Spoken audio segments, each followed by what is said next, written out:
Arkadaşlar ben kayboldum. Ne yapacağız? Yolunu bulmamız lazım. Ama buradan da yol geçilmiyor ki. Yol ikiye ayrılır. Hadi gelin arkadaşlar, bir yolunu bulmamız lazım.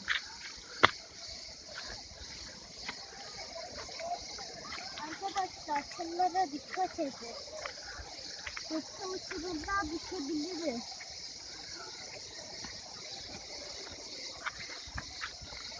Baksanıza yol ikiye ayrılır.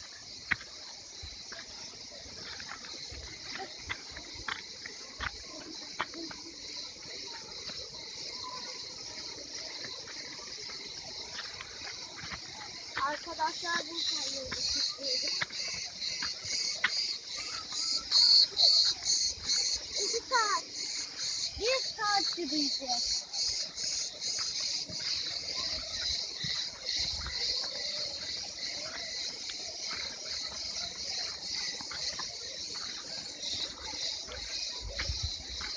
Arkadaşlar bu çok zor. 2 saat yürüyeceğiz. 2 saat yürüyeceğiz.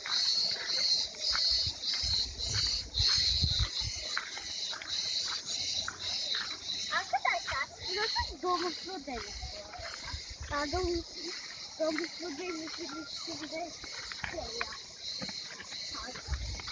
Baksana çok kadar bir şey.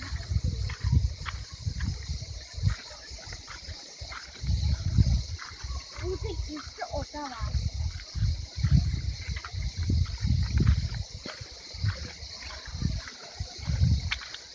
Burası gizli oda. Çamaşır.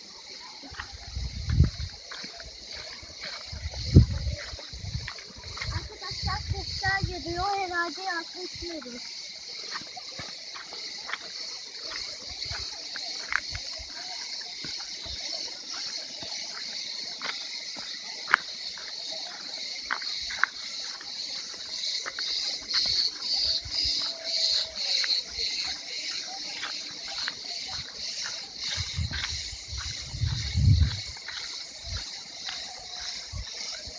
Arkadaşlar çok saat sürüyoruz.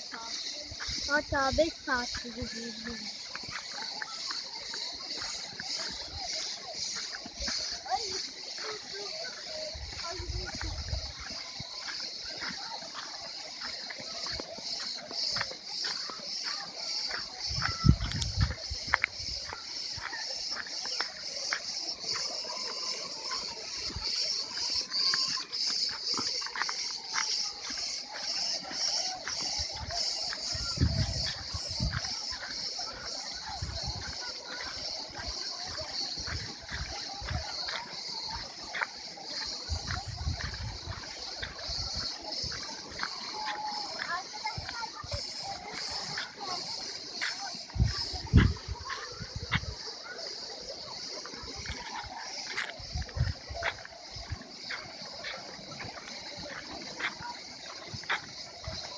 Arkadaşlar ben çok üzülüyorum.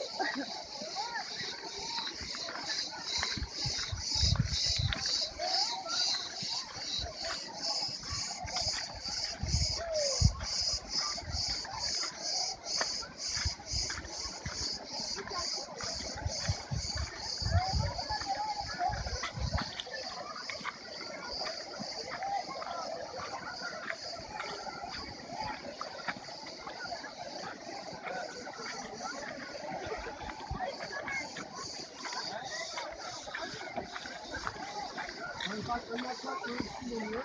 Yukarı bir parçanın yanından gidiyor.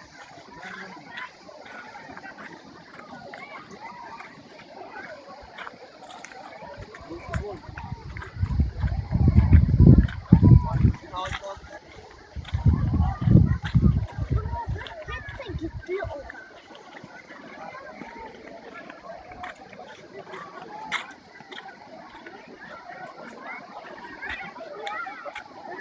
Tehlikeli arkadaşlar. Uçurum. Bak burada böyle yaptırırsın çok şey eder. Çantamlı yapıyor. Geldik arkadaşlar.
Kanalımıza abone olmayı unutmayın ve like atmayı unutmayın. Arkadaşlar görüşürüz.